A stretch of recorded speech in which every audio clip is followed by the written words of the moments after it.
Welcome everyone to another faction review. We're True Seeing Gaming. My name is Philip. My co-host is Kieran. What's up? Let's go straight into it. So we've got machine cults today. So let's have a look at their standard rules. So, machine fog. So when units where all models have this rule are shot or charged from over 9 inches away, enemy units get -1 to hit rolls. It's objectively a good rule, but it's also a really annoying one on the tabletop. What do you think about it?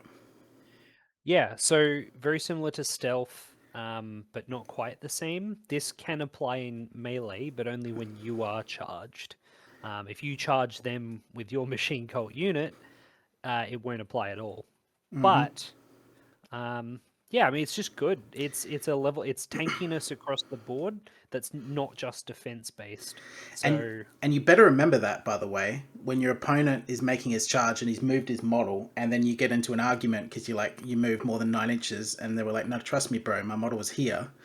It was yeah, definitely at 8.4," and you're like, "Oh, like you have to remember before your actual opponent moves his models to check this." But yeah, I wish it was we did. just, I wish it was didn't have that caveat. Just like when charge get -1 to hit. Like, is that too hard? Like, would that be too crazy?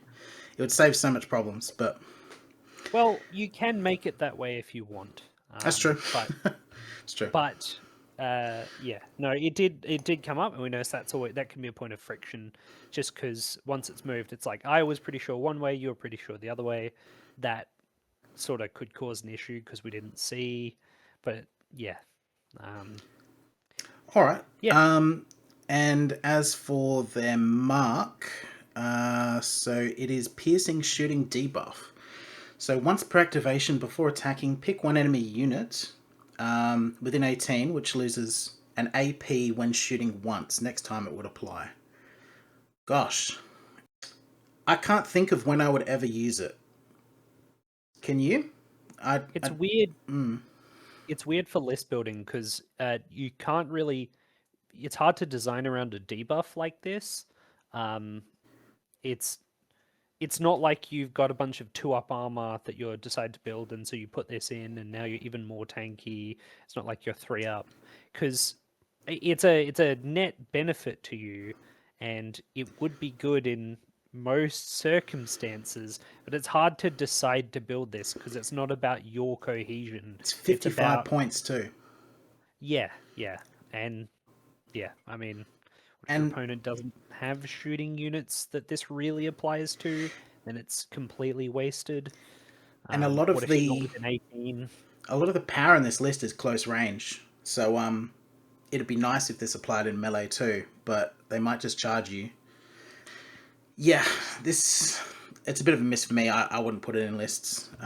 It's a weirder niche too, because in from what we see with a lot of scout going on, uh, this is the sort of thing that would be great to cut off the head of your opponent's scout. But the problem is you need to activate this unit in order to have this effect. Um, so all this can do is make you, if you scout and you're winning the scout fight, it makes you win harder, and that's the specific niche where it can actually, come up and be activated. And it's just I not. mean, I can see it putting it on like your enemy's 500 and something point las cannon squad. Like, okay, cool, sending him down to AP2, but I'd rather just kill them. Um, yeah, yeah, it's very Like circumstantial for 55 points. if this gave you +1 AP instead, there'd be a place for it, I think, on Oh, the for list. sure. Yeah, now we're talking. Yeah. And they've got a unique weapon rule, of course, like everyone else. Wreck. So ignores cover, and when attacking, the target must re-roll unmodified defense rolls of 6. This is I actually kind of like this. What do you think? Mm. Do you like it or not? My instinctive reaction was the opposite. I was like, I hate this, but being on the recipient of receiving end of this rule, it actually sucks. It Which makes can me think, yeah, you have a point, right? if you combo it up with certain rules like rending, Yeah. Well, then yeah, suddenly it's like roll 6 and you're saving on 6, re-rolling that 6 and no cover, hmm. and then it's nasty. So it's And on. It's on like all your low AP weapons effectively. Hmm. So the second half, the reroll sixes would be better if it was on like AP4. But ironically, where this really shines, because it's a volume attacks usually, is against infantry, like light infantry. Mm-hmm. Ignoring cover, huge, great. It's an extra AP. It's gonna, that's where you sort of want to ignore cover. And then on top of that, if that may get them to 6, or it may not, but then make them real roll sixes anyway. But you are right. On the flip side, with rending, whenever you roll that rending, that 6 becomes a more important part than the ignores cover. But the ignores cover can be useful anyway, since getting a 1-up save on their vehicles is quite frustrating. Yeah, so just dackering down like light infantry with this. They've got a 5-up save, they're sitting in cover. Normally they'd have a 4-up. This takes them to a 5-up, re-rolling sixes. And that's a Yeah, big difference. it is. They can really smack through some damage. So it's pretty good. Alright, so let's go into their heroes. So starting with the... Actually, we'll start with spells. We'll go with spells first. So starting from the top, pick one friendly unit within 12, which gets hit and run shooter once. I like hit and run shooter. I like it more than the melee version. This is cheap enough that in the niche moment where you need to shoot something for some morale and run onto an objective, it could be useful. But it's not going to wow you 80% of games. What do you think? Yeah, look, the problem is it's a spell, right? So in the situation where you're setting up to use it, you could just not have it pop off. True. Yeah. Uh, so you end up, you hide behind a wall, go through, touch up to it, shoot through, and like running back behind. Perfect, that would be great. But oh well, failed the spell. I guess I just walk out and stand line of sight. The whole plan's over. It's hard. You could try and do it after the fact, but then usually by that point you want to at least start advancing anyway onto objectives. Um, it's just I don't see it. I don't see it. I'd rather just power beam something. Yeah, well, I was about to say, I like this next one, Power Beam. So pick one enemy model, so model, within 18 inches, great range, 2 hits with AP1. So this is a sniper at 18 inches with 2 hits, so that little bit of redundancy to just get past that regen save on the Soul Medic model, or the banners you want to kill, any of the useful models that they're hiding upgrades on, just to pick them out. Great. This is one of the And best level 1 versions of that spell I've seen. yeah, and it being a level 1 spell, it's there if you want to use it, and if you don't care, you just don't use it.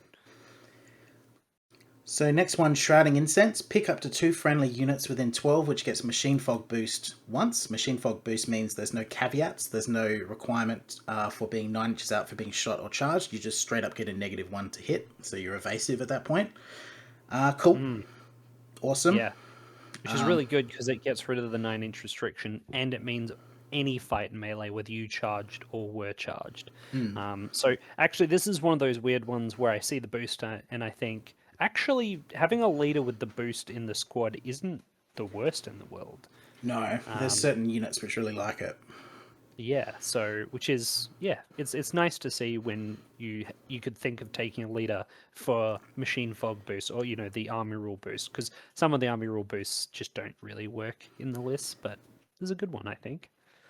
And I was complaining about the fact that I couldn't get Machine Fog Boost on a Sect Leader, but I could do it with a caster? Yeah, I could. Okay. Interesting. So that's the way to do it then. Yeah, but it being a defensive rule like this, you do suffer from that. Your opponent could trigger it with a couple of shots from a different squad, like a split fire of a pistol or something, Or could trigger this. God forbid, Unstoppable or something. Yeah, yeah, and important to remember, because it's next time the effect would apply, and this is on a to hit roll. If they take any shots at it, it's gone. So easier to trigger than, say, if you had like regen on next time it applies, where it wouldn't apply. It wouldn't get rid of the ability until it actually got to a regen roll. So then we got Searing Shrapnel. Pick one enemy unit within 12 inches, which takes 4 hits, AP1, and wreck. This is a little bit unfortunate because Spells already ignore cover. So, and I'm pretty sure Yep. that wasn't taken into consideration in the calculation. So this is kind of like a little bit of redundant waste. You just basically get the re-rolling defense 6. It's okay. It's actually not great. What do you think? Yeah, it's weird to see the pseudo shotgun one in the 2 cost slot. Obviously, it's got 2 more hits than it normally would. But yeah, I'd fight Power Beam over that almost, just because I know what I'm yeah, killing. but then you might just be left with 1 extra point for nothing, which I guess you could then use to save up for the next turn. Cast a 3 cost if you're using a 3 caster. So, corrode weapons pick up to 3 enemy units within 18, which loses 1 AP when shooting once. This will stack with the mark, so you can knock 2 AP off something. This is probably a better way to do it, because at least you know Yep. when you're going to need it, and you're knocking it off 3.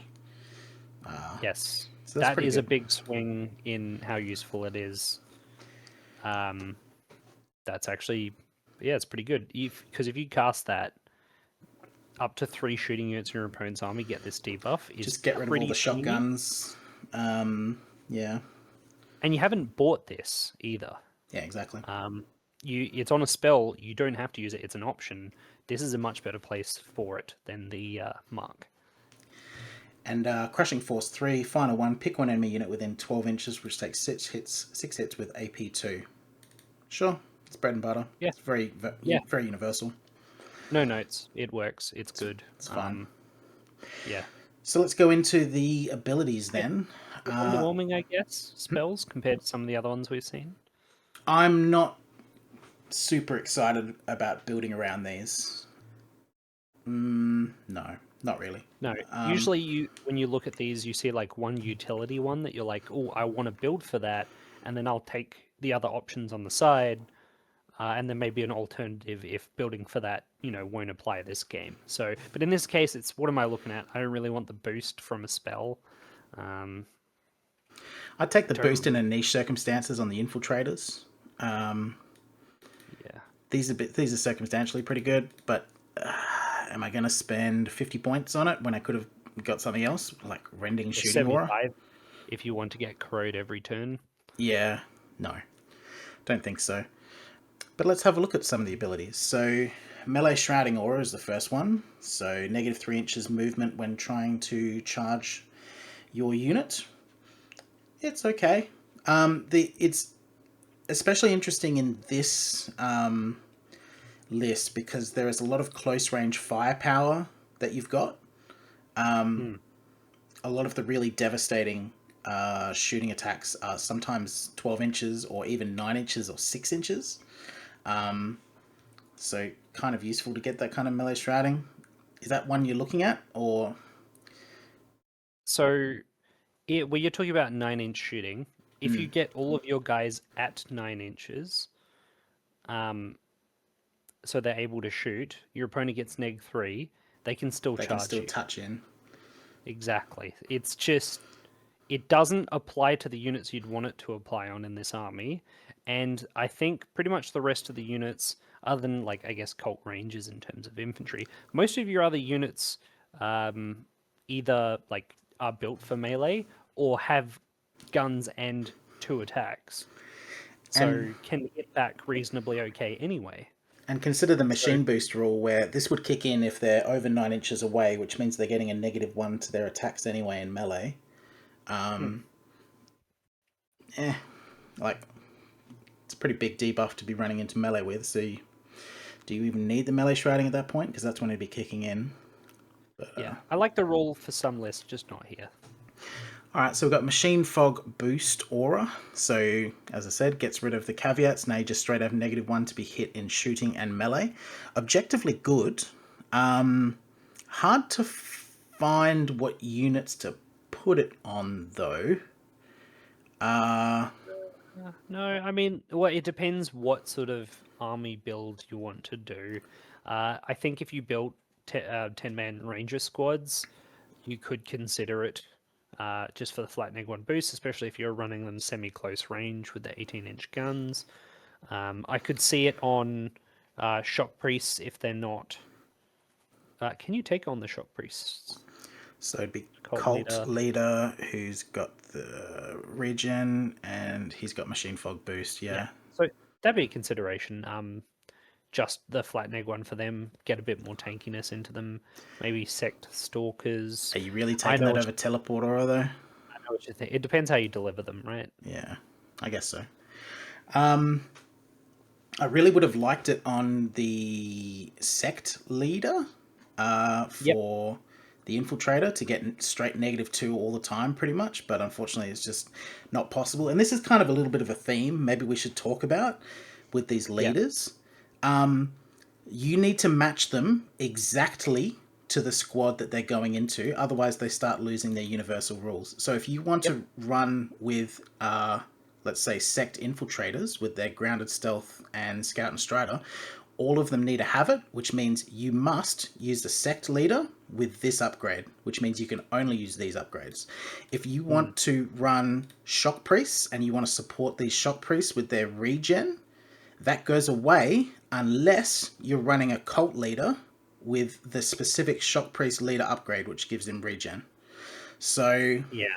there's a lot of limit, and a lot of the things like I would love on these Shock Priests, I'd love to have Unpredictable Fighter Aura. That'd be amazing. I can't because he doesn't get the regen, so it's just not possible. So You have to lose the special rules that you're paying for in order to which put the make the incorrect unit. leader on the squad. Yeah, they make the They unit. make the So unit, but you're ruining the unit if you take those away. So you're very hamstrung in terms of what upgrades you can give to your specific units because only certain heroes are able to attach to them freely, and it looks like Tano has gone through a fine line to make sure that you can't get the absolute most broken upgrades depending on that. But which yeah, is maybe good for balance. maybe. I think some of the units shouldn't have some of those upgrades, but it can make it confusing because you're like, oh, I see a combo, and you check, and it's obviously it's one that has been made impossible. So here's a combo that is actually possible. Unpredictable Fighter Aura. Now I like Unpredictable Fighter. I actually like it quite a lot. So on a 1-3 in a melee, whether you're meleeing or you've been attacked, it's 1-3 you get AP1, and 4-6 you get +1 to hit rolls instead. Now, there's a very scary melee unit that you can put, and which one is it? It is the Sect Leader. He can run Unpredictable Fighter Aura. He can run the Stalker with Fast and Furious, and then he can run with the Sect Stalkers with AP2 blades, and they've got versatile attack themselves. So now you've got either 2 up to hit Furious AP3, or 3 up to hit Furious AP4 across the whole squad, 23 attacks. That is spooky. Is scary. You're going to pay for it, but my goodness, is that going to blend. So that's a really nice upgrade that I like. Got standard mend. So this has just been changed in the hot fix yesterday. So now you have to do it before attacking. I didn't even consider that you could do it after attacking, but okay. So once per activation before attacking, pick one friendly model within 3 inches with tough and remove D3 wounds from it. What's the cheapest mend we can get? We can get one for 85. 85 point mend. It's okay, but So the reason why it got changed is so that after fighting in combat, you couldn't regen the wounds yeah. and potentially avoid the morale check or something weird like that. You could get arguments there. Man, anyone But trying more to do that, this hella jank. But kudos to it you is for pretty forcing a hotfix. yeah. So mend in general, does it have a place in this army? 85 point cult leader with mend running around after machines. I struggled to see what I'd use this to fix. You could put him in the destroyer cyborgs or the breacher Wouldn't cyborgs, I don't think you but would. you'd want some of the rending when shooting or something in that case. Yeah, or teleport aura. Yeah. Since they're slow. Men's a bit of a weird one. I don't think so. Oddly, in this army, because, this is the Machine Cults army, this is the Engine Seers, you'd think you'd be running them, but they don't quite synergize. So, but that's Nope. okay. Rending when shooting aura. Okay, I tried this. It slaps because you can get some very high amount of shots units. So 45 points sounds like a lot, but when you're putting it on 39 shots, then yeah, it is worth it. Yeah. What do you think? Being on the recipient end of that, it was pretty. Yeah, I could say it was pretty threatening. I think that's pretty accurate. Rending's a great rule. When you think of, to attack melee combat, and then you think, 10 points per model to add a power sword that replaces it with AP1 and rending. This just gives that same effect to a shooting squad, and people, you pay for that AP1 rending on a melee squad. Why not just get it on all of your guns? There are some units that benefit more from this than others. As you mentioned, 39 shots is pretty spooky or rending. But yeah, I mean, it could definitely be used for a few of the units. And there's not a lot of like high volume rending around anymore. There's like the high elves lost it. Quite a few people have lost rending. They've changed them to special rules. So yeah, interesting to have. You can make some fairly nasty units out of that. Combos with wreck, as previously mentioned. Yes, a good point. There's some high volume wreck shots that really like rending. Because it ignores cover. They'll be rolling a 6-up save. They'll be re-rolling it, and it ignores regen. Certain enemy units will just get blinked off the map with that combo. So we got the casters, and oh yes, we've got teleport aura. I really like teleport after having used it a few times. So it's even more versatile than you think, because if you read it carefully, it says once per activation before attacking, which means you can, let's say you have a 12-inch charge, you can run up to, say, an impassable terrain, some big wall, 6 inches, and then blink 6 inches, and then continue your charge 6 inches into something. There's no requirement for when you do it at any point in your movement, so you can use it in such a versatile way. And it's straight plus 6 inches movement for anything you're doing. 12-inch movement and then shooting, or 18-inch charges. Nice. Really nice. What do you think? I'm not actually sure if that's quite correct.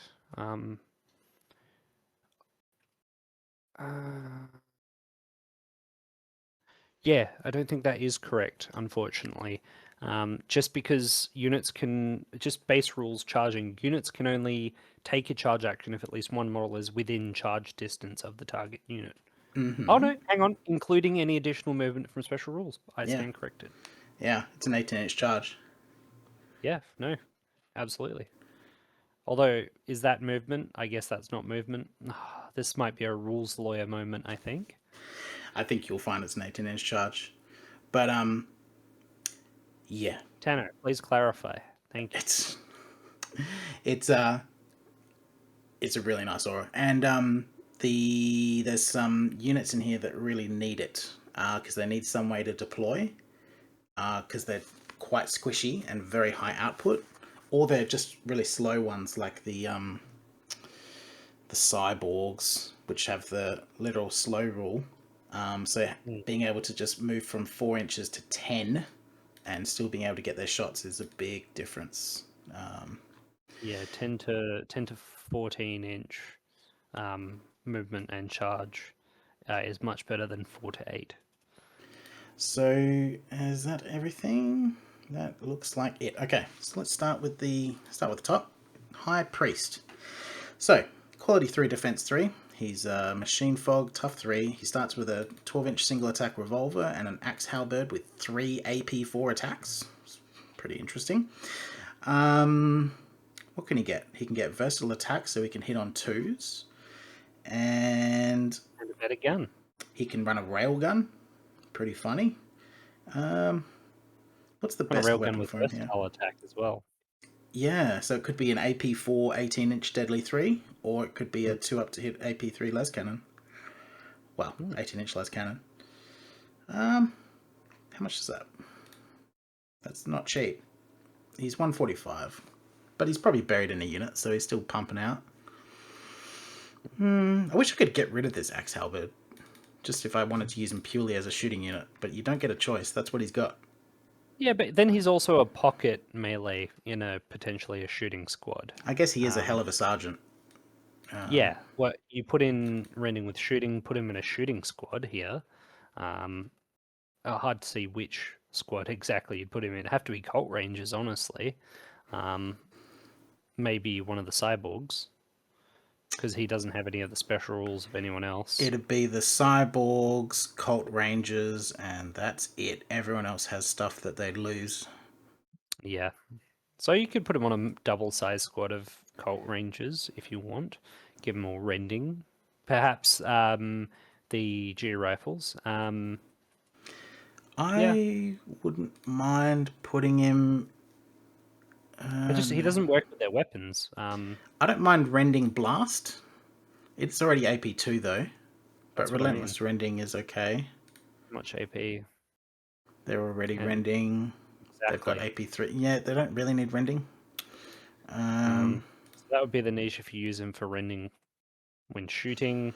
Machine Fog Boost, he could be your Machine Fog Boost leader, and then you have just a bit more points spent on him to make him quite a None of the competent melee units can run with him, so Unpredictable Fighter's a bit of a waste.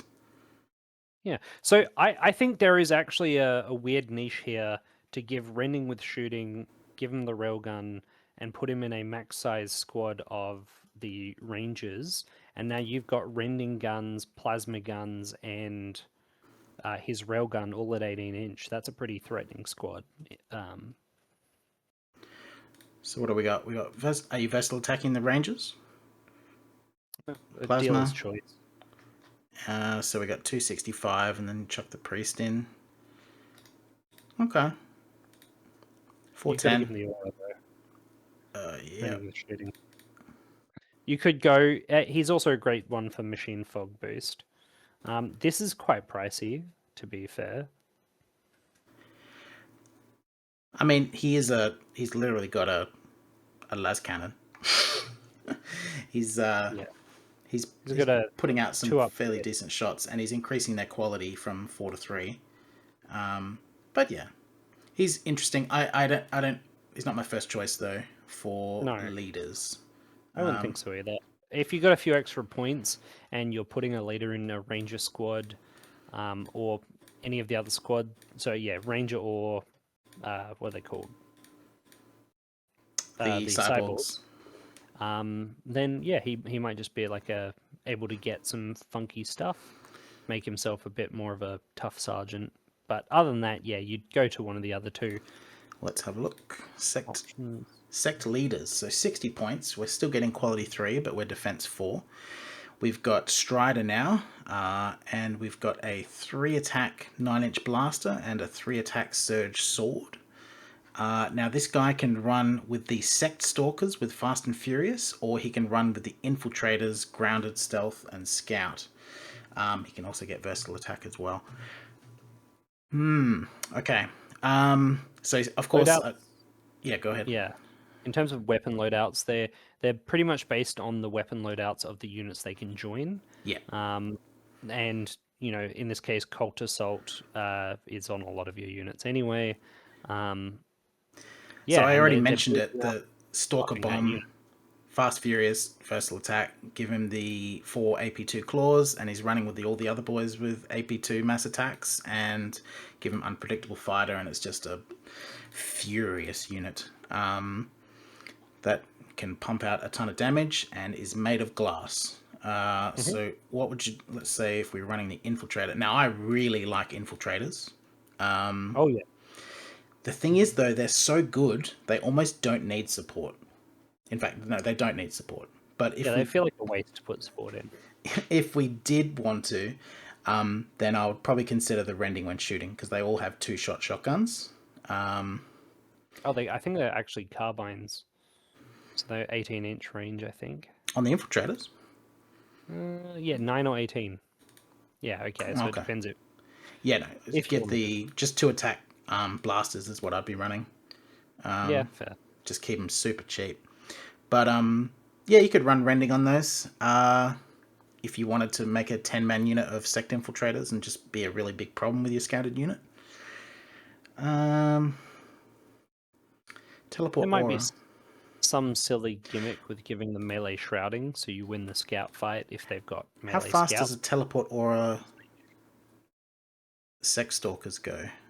They're fast, so they're what, 16 inches? 15 plus 6, so 22. 22 inches?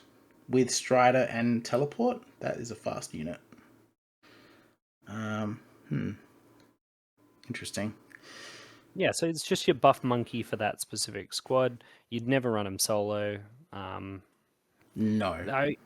If you wanted a scouting wizard, for some reason, this is be how you do it. It's the only way you get Having scout. said that, you say I'd never run him solo. A single cheap infiltrator with double -1 to hit with the grounded stealth and the scout and the machine fog.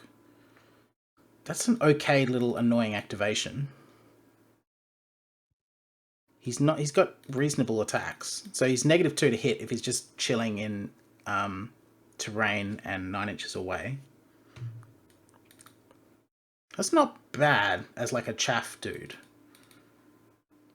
He is pretty cheap. Yeah. That's probably I wouldn't use him in the Fast and Furious role because he just get destroyed. But maybe with the scout and stealth. I think I'd pay the premium, slight premium to go up to a high priest. And if I wanted like a solo activation, go for the caster, which is, I guess, he no doesn't have longer a ditch. he doesn't have the scout or the stealth though. Yeah, but he doesn't need it. I don't know. I don't think I would, but yeah, to each their own. All right, well, let's have a look at the Cult Leader. So cheapest one, quality 4, defense 4. He's got Strider as well. He's got a worse pistol with 2 attacks and shred. He's got a 2-attack sword. And lots of different weapons. Yeah, so let's go through the different options. So he's got a bounding stealth option. He can run with the Sky Stalkers if you want to do ambush, crossing, attack, and flying. He can run with the Shock Priests, and is the only one you can run with the Shock Priests. So Furious, Melee Slayer, and Regeneration. And he can also run with the, what are they called? The Raider Cavalry, Fast Scout, and Tough plus 3. He's really great for all of these because the Shock Priests really appreciate some of these buffs, and there's some nasty things you can do with the Raider Cavalry as well if you want to invest in them.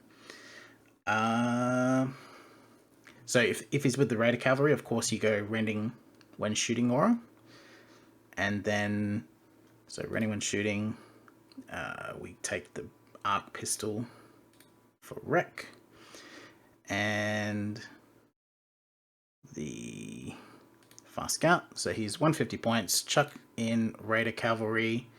Give him the limited weapons. And now they've got what? 6 attacks each. Combine them up. Throw the Cult Leader in.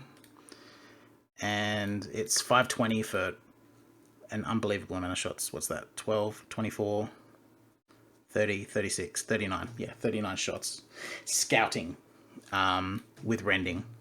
Nice. I like it. Yeah.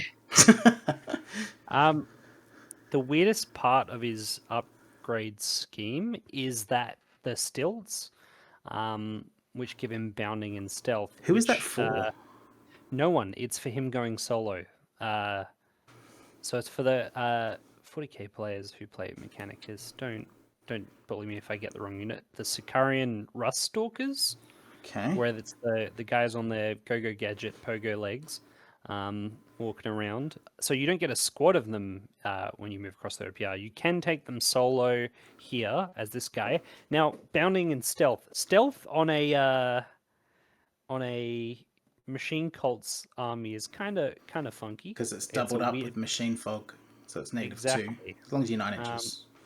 But this does make him either you're ignoring both of those rules, so there's no point giving the upgrade, or he's a stealth. He's a solo leader.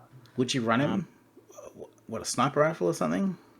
Oh, it we should could, talk about these sniper rifles. yeah. Super weird sniper rifles. Okay, so 30-inch attack 2 AP1 reliable, pretty normal so far. Shred. Okay, so you can just absolutely maul someone that you're shooting at if they start to roll ones, and these all have to go on some model, so you're pretty much targeting out characters here. And then you got the next one, a 4 attack reliable shred. Yep. Wow, that's a lot So of shots and that's a lot of money, a lot of weird points that you're spending. interaction takedown. This is one sniper rifle, so all 4 of these shots must target the same model, As single model.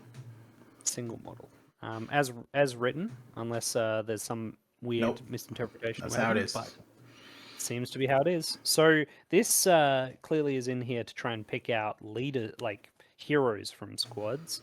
Because if you're trying to pick out a guardsman medic with this, I think you might have paid a bit too much You to need to do kill a that. lot of medics. Yeah, yeah. I mean, the uranium rifle I think is more than enough if that's what you're taking a sniper for. But the red Giselle is it's definitely something. Yeah, I mean, you can use a versatile attack to get it up to an AP1. So at least, I guess you can have AP2 sniper rifle or an AP1 with the Giselle. And then you could pump it into a tank, but that kind of feels weird. Yeah, nah. Yeah, you'd really want to be picking on units with this, but I don't know. It's super expensive.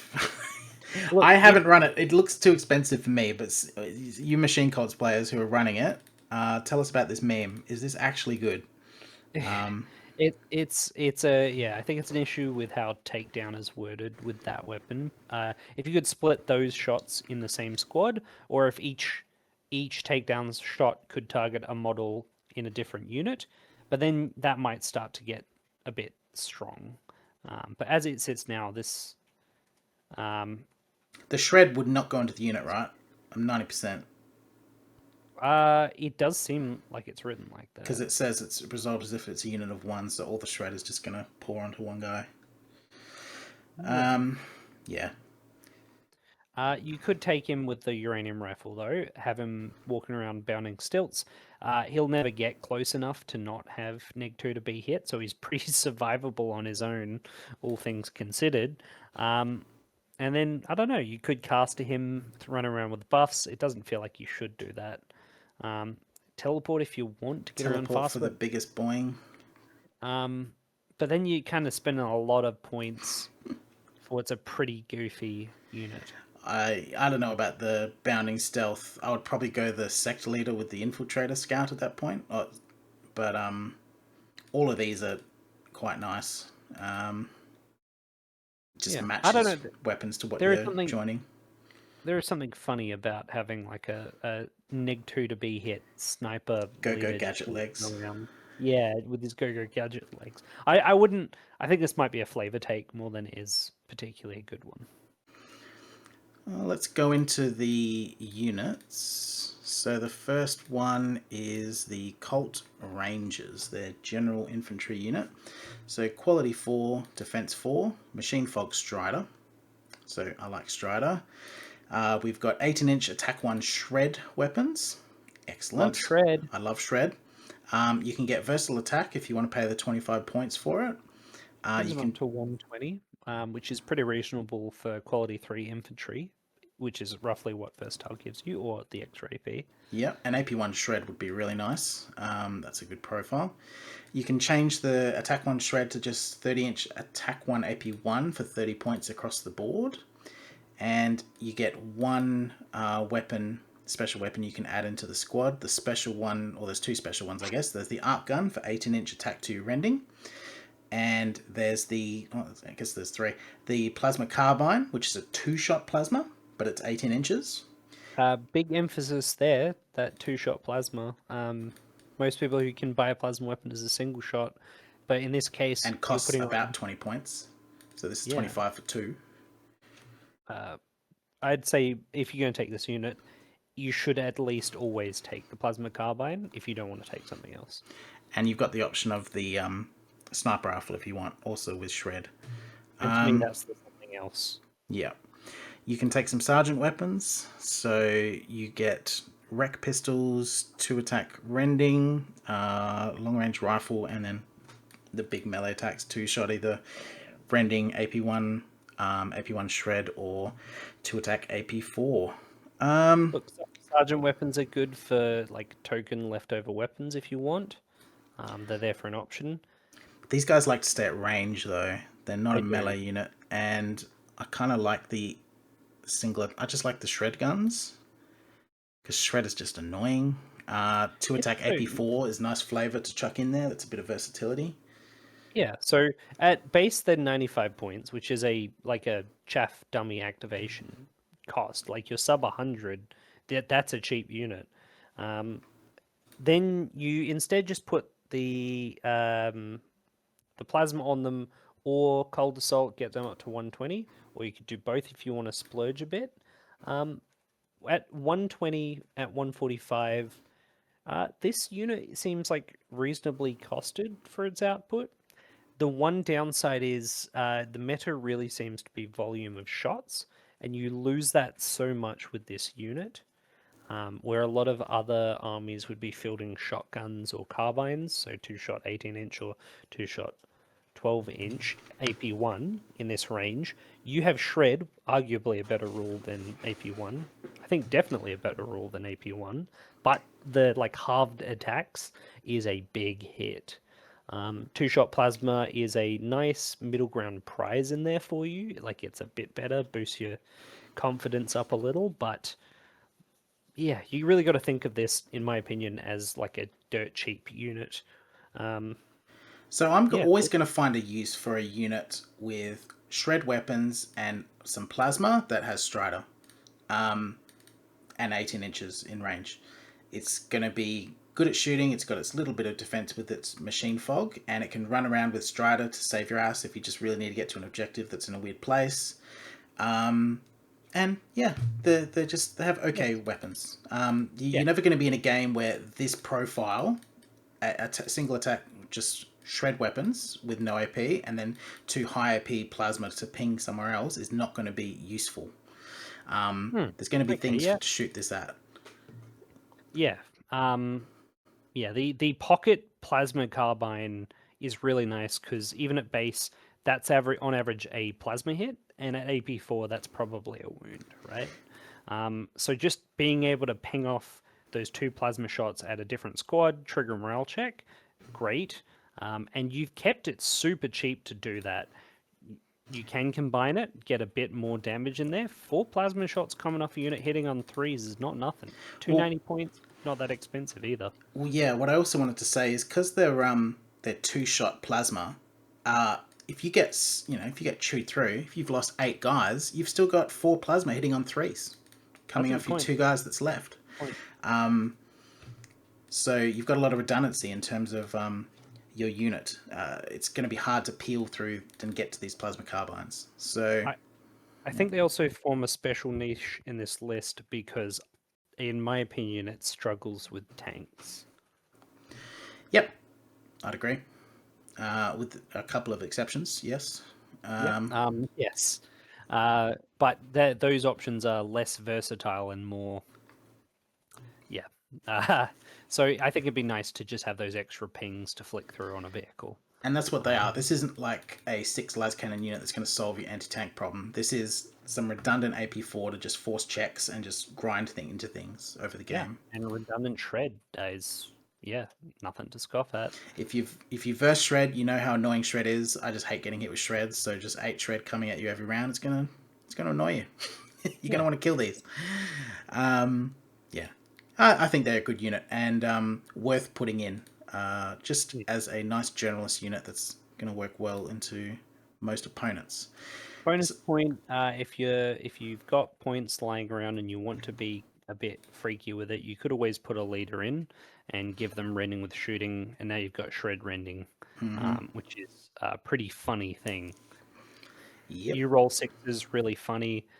He rolls ones on his saves, really funny. Yeah, Can we get a low long shots. some AP4 here? Not really. That's okay. Just put in more shots. 18-inch 2-attack shred for your cult leader on your cult rangers. Let's talk about shock priests. Source time. Yeah, so I was very impressed with these when I've been hit with them, and now I prioritize them in terms of needing to die. So what are they? They're quality 4, defense 5.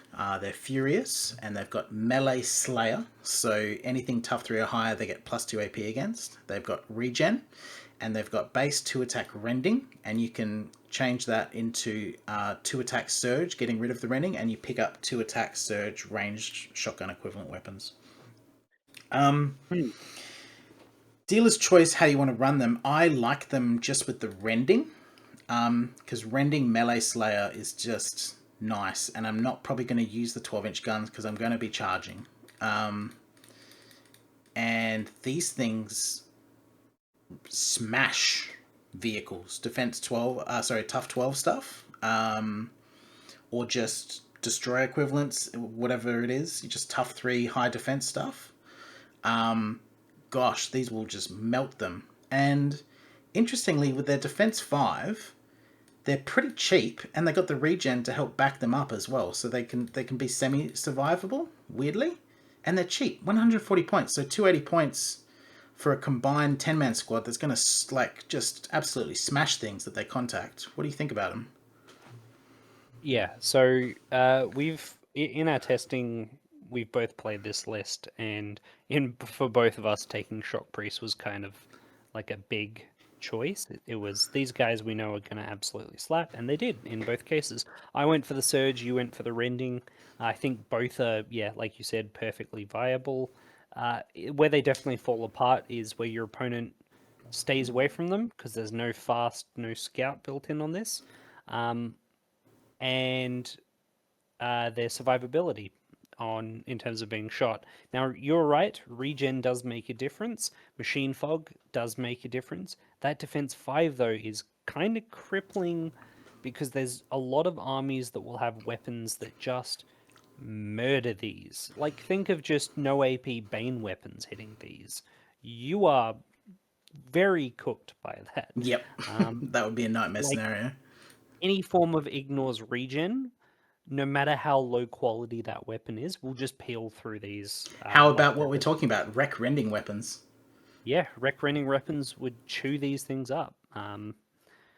It's it's a bit of a weakness, but They're a it's glass cannon, definitely but they are a it's yeah, cannon. it canon. Yeah, definitely because that melee slayer just cooks. The furious, excellent. Rending and surge, both great rules. Yeah, protect these. Find a way to deliver them. There's 3 different ways that we know of. We're Well, let's not go in through them. So, Yeah. how I like to deliver them is I just put them. I don't mess around. I just put them in a transport plane, and they'll get their turn 1 charge, and then we'll just see what happens after that. But the transport plane is almost guaranteed to give them a charge. Yeah, What do you think? it's hard to counter. You Very know, hard to counter. you put the aircraft at the back of your deployment, it can fly up to 36 inches away, and then they disembark charging about 6 inches. Um, they can leave it till late in their activations. The machine cop player leaves it till late in their activations, moves them up, drops them out, just absolutely craps on a unit with no remorse. Just wait Uh, until the guys activated that unit so they can't move away. Once they're stuck to the floor after their activation, it's go time. yeah, yeah. Drop transports, I think we all know are good, but particularly here, we're talking about a unit that will kill whatever it charges. Yeah, especially if you're their preferred prey, tough 3 or higher. Hmm. So you like what, transports, landing craft? I do like normal transports. This keeps it cheap. Um, and yeah, I think it's a great option. The other option is a teleporting Cult leader. um, cult leader. He has to run. You have to pick this upgrade. And yeah, teleport will give him the 18 inches of movement and Uh, a lot of so ability to dodge terrain. if you give him the same weapon loadout, he actually is as much as 5 shock priests. Almost, I think. How so? Oh no, he's a bit shy. He can have versatile attack, so he can be a little bit better. But Yeah. Okay, so he's almost the price of 5 shock priest, which is a bit of a shame, but at the same point, he's half the price of the next option, which is landing craft, which is then another, but if you're not 90. if you're not transporting, you do need this leader. Just you can't. This unit cannot move 12 inches a turn. It's too valuable to do so. It's too slow.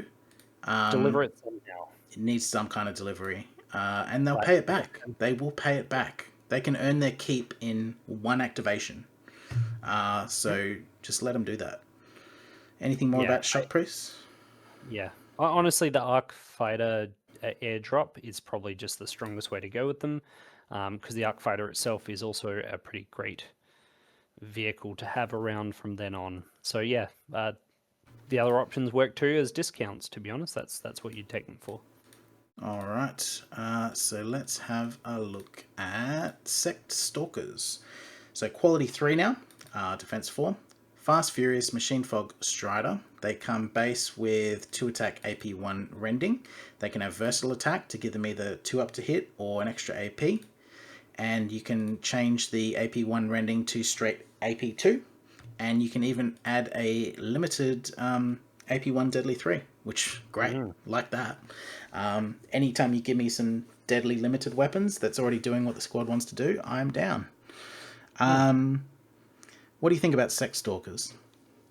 Any army in this game would be like, yeah, okay, I'll take a quality 3 2 attack AP2 or AP1 rending, fast furious pseudo stealth strider unit. Yeah, for around 200.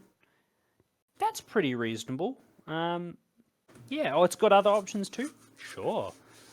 This is just like a no-brainer good unit in pretty much any list that you could possibly want it in. It's very powerful. It sets out to do one thing and it does that well, and that thing is just murder. It's a big target. It's a great unit. They're you need to find. It kind of pains me to say you need to deliver them because they're fast and strider, so they should be able to do it themselves. But man, these guys are a target running across the board. Because I don't want to get hit with that. And it's not that hard to kill defense 4. But if you can threat overload them, then maybe they can run across the board because they're fast strider, and boy, if they hit, they're gonna just absolutely mince things. Yeah, so we just double check which of the heroes can go with them. It's the Sect Leader with the Fast Furious Stalker. Yeah, so you could use line of sight, block and cover, and teleport to absolutely tear them across the board, was my thought. And yes, they can get it. Downsides, of course, there's no access to boost. So they can't get the always -1 to be hit, which would also have been nice. But given you've got a effective charge range of 16 inches, and if you take teleport, that's 22. Ideally, you're outside of 9 inches or you're stabbing them. So I'd consider putting Unpredictable Fighter aura on them and just combining them up and just transporting them somehow. And then just, same thing as the Shock Priests. They'll just delete something and then we'll just see what happens after that. I'd rather have the Shock Priests if I wanted to have that unit sort of be delivered and do its thing. I'd go for the teleport instead at their base. Stupidly mobile units. Fast strider teleport. You're at 12-inch deployment. You put them somewhere. They've got a 22-inch threat range. If you can sort of fit them somewhere nice behind a piece of terrain, that's really good. If you're just relying on being too far from your opponent, that's another option too. But if your opponent's building a lot of scouts, this will just pick up whatever they scouted no matter what it is, this will pick it up.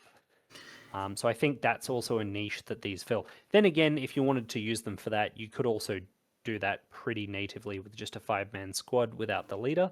But that teleport aura really makes it for me. This is another one of Yeah. those high output melee units that you just want to move last to hope that you can back to back it. Hopefully they've moved forward onto the board somewhere. You've put these somewhere where they're threatening multiple objectives. So if they want those objectives, they have to be in their threat range. And at the bottom of the round, you take out a unit and then you go immediately into another unit on turn 2. But yeah, pretty cool unit. All right. An even cooler unit, in my opinion. Sect Infiltrators. Okay, so quality 3, defense 4. They've got a unique rule, grounded stealth. So if a unit where all models have this rule has most of them within 1 inches of terrain, enemies get -1 to hit rolls when attacking them. That's shooting, ranged, no ranged caveat. That's excellent because they also have scout. So they get 24 inches from your side of the board to just place themselves after everyone's deployed, which means getting this grounded stealth into terrain is just effortless. And they've got Strider as well. Already great start. What do we got now? We got some short inch range 2 attack weapons, and we've got 2 attack surge melee as well. You have the option of versatile attack if you want to spend 60 points for 5 guys. And you can get some longer range carbines and some AP1 rending if you also want to spend 65 more points. So this unit, you introduced me to this unit when I was playing Jesters, and boy, they are so annoying. So it's really easy, as I said, it's really easy to get that grounded stealth. That's incredibly easy to do. And then they're at -2 to hit. Yeah. And they're almost always at -1 to hit against everything. And they just pick it in the middle of the board, being annoying. What do you think? Yeah, you've pretty much said all my thoughts on it. This comes into the sort of scout-based meta that is happening more in competitive.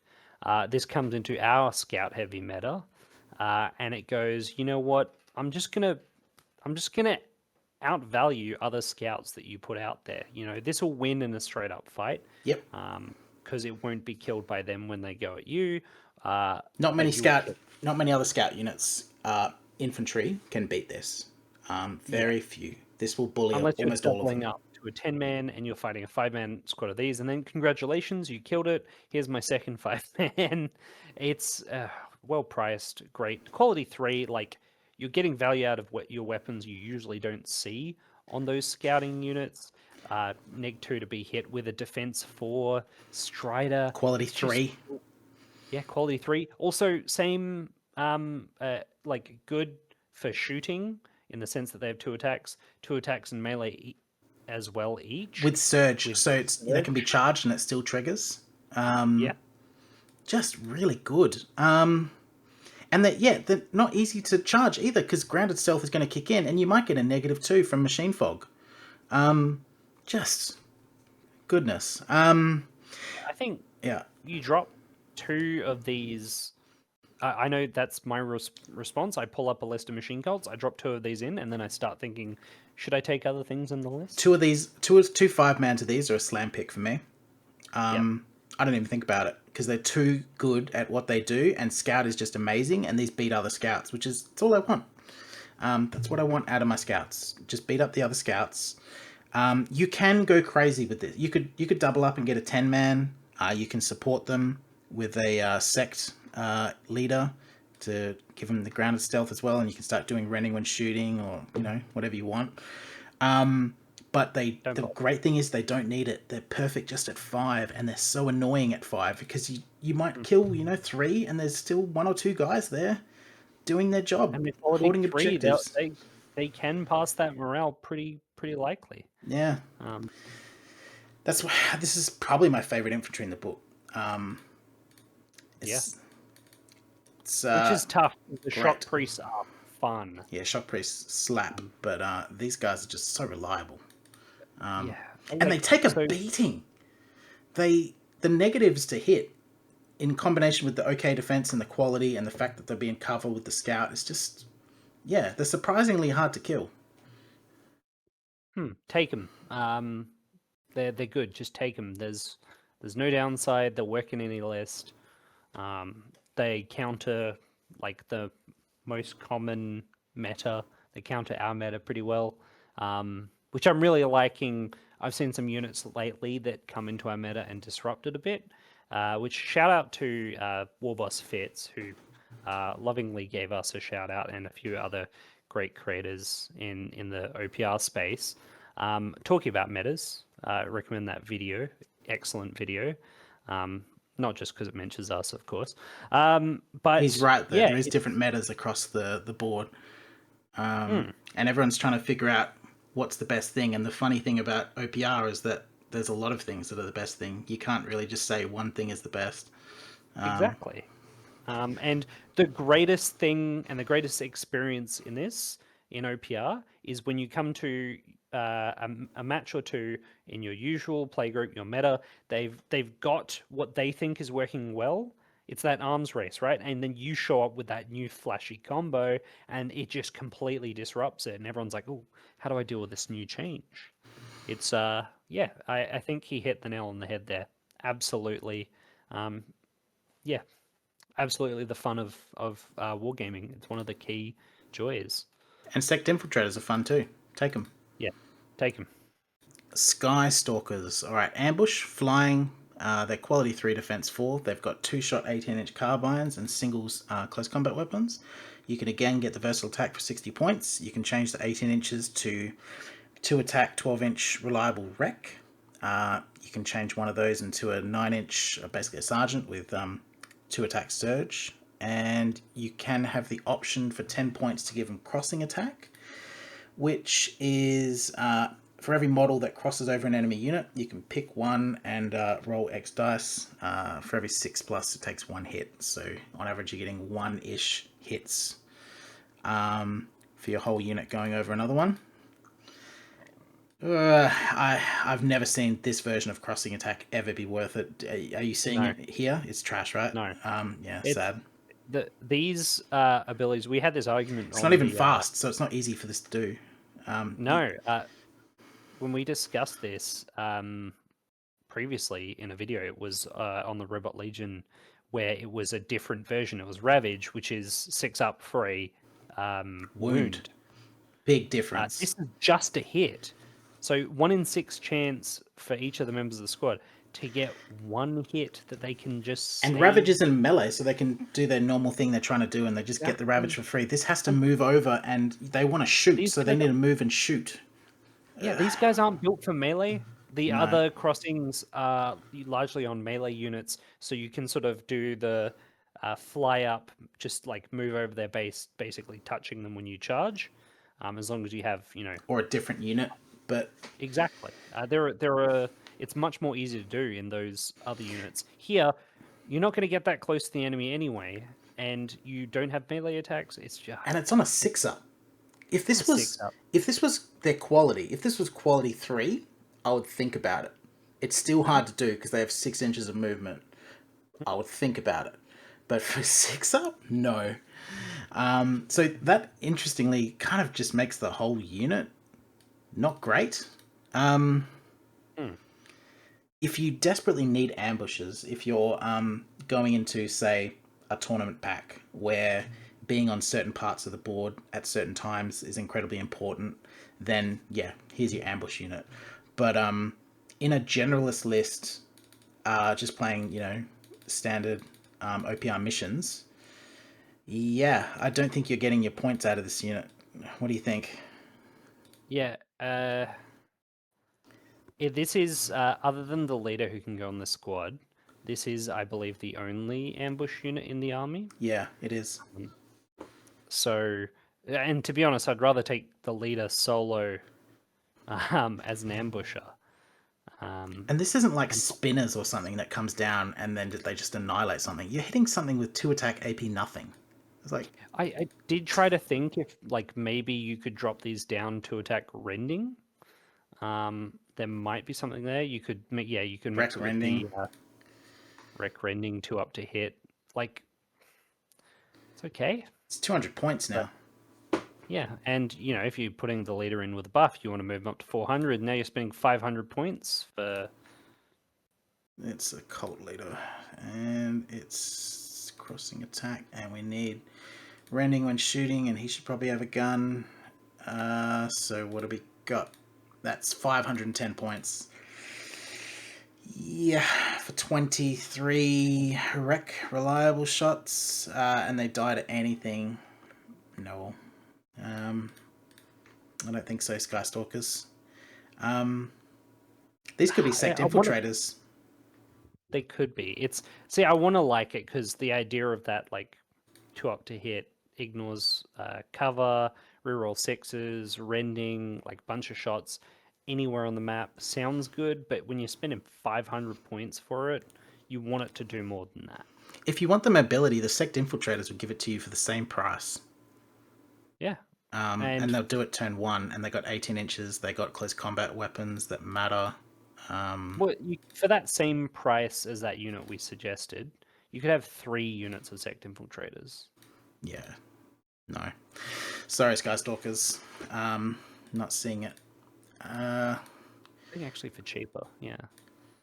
Let's have a look at some Breach of Cyborgs. So we got quality 4, defense 3. Just quickly about the Sky Stalkers. Yeah. They are a really cool model. I really love the model that they're based on. And so I really want them to be good. So Tano, please buff. Fix this. Yeah. This is the thing. This needs to be changed. Because there's multiple units that I've seen this on, and it just maybe something weird like a roll a 6, get a blast hit. Just base it off their quality. Is that terrifying? Crossing attack really. At their quality? Like that would, if it was 10 points, I'm like, wow, this is actually a cool unit now, and I'd be excited to take it. But I don't think anyone's scared about that. I think since it's supposed to be grenades, I think it would be cooler to have it be a limited blast, just a shot. Sure, and, just front load their quality. They're ambushing anyway.